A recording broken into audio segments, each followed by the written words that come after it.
We have some new images that have just come into us, a couple of still photographs.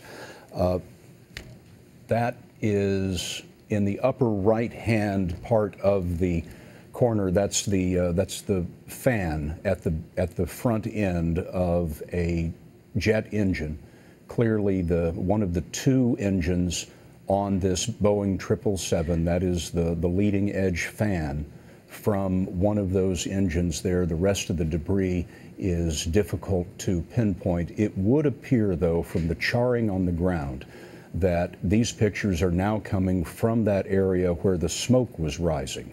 We have seen debris scattered in other parts of this region where there was apparently no fire, indicating that the airplane came apart at altitude. But these images appear to be coming from the place where we saw the smoke rising earlier. A section of fuselage there, part of a window down there at the bottom part of the picture. You see one of the red stripes indicative of a Malaysian Airlines aircraft also on that debris, but difficult to make out what part of the aircraft that is.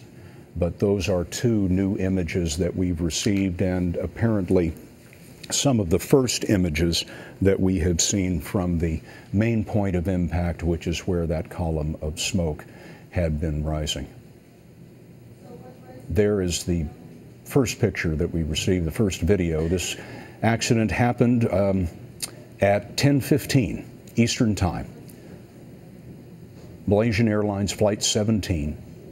Boeing 777 twin-aisle jumbo jet carrying, according to the airline, 295 passengers and crew, nearly full, took off from Amsterdam en route to Kuala Lumpur.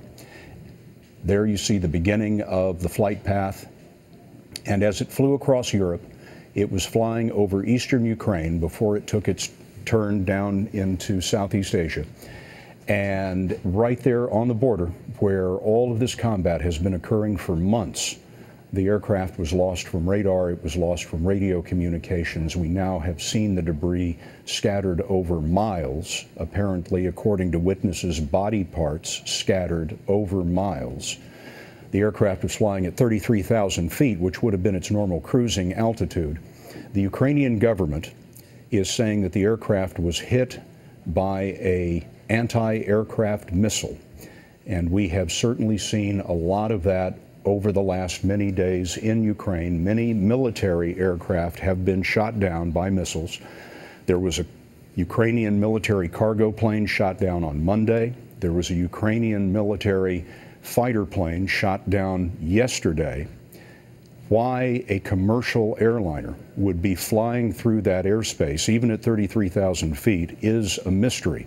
The FAA, in accordance with international standards, had instructed American air carriers to stay out of this combat zone. But this Malaysian aircraft, with 295 people on board, flew right through the area where the missiles have been flying over these last many months and just the last couple of days, and apparently, from all indications, was shot down. A Malaysian, I should say a Ukrainian government official says that Ukraine fired no missiles today, and he blames Ukrainian separatists who have been fighting in eastern Ukraine to separate from the main government in Kiev and join Russia.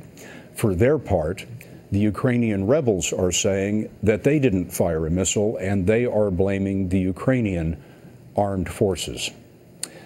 Bob Orr is in our Washington newsroom. Bob, we're just getting these new pictures in. As you can see, the fan from one of the large jet engines there in this picture. What do you have that's new? Scott, I think that picture is very, very important. If we just look at it for another minute here. What concerns me here is that appears to be the primary wreckage field. As you point out, the circular object there in the right-hand corner is one of the fans from one of the two engines. That's a huge engine. A man can stand inside that cowling. It's more than 6-7 feet across. But what concerns me is see the two gentlemen standing there on the wreckage field.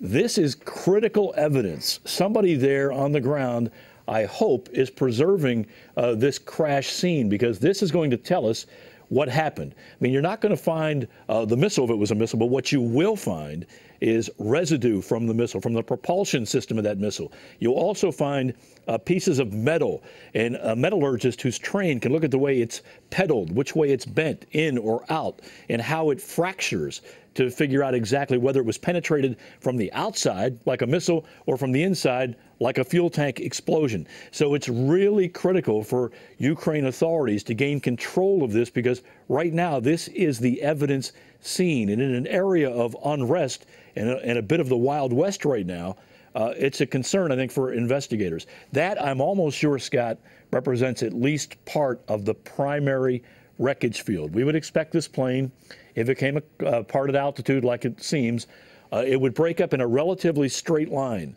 So this is probably the section of the plane most near the center where the fuel is. That would cause the fire. Those are the center wing box structures and the engines, which are wing-mounted engines. Now, where are the black boxes? Well, in many cases on a high-altitude breakup, one of the things that happens when a plane comes down in great distress at high speed is the tail can break off. So there's a very good possibility that the black boxes, which are in the tail, I believe, on this airplane, would be found kind of early on the breakup path. Kind of, if you follow me, to the west from the direction the plane was going. The plane was going west to east. It would very likely, those boxes very likely, would be at the westernmost edge. Not automatically. I mean, they can cartwheel and do all kinds of strange things from 33,000 feet. But someone systematically needs to start walking this line, securing this wreckage field, because it's our best chance to understand exactly how this happened, what kind of missile, where it came from, direction of travel, that kind of thing, Scott.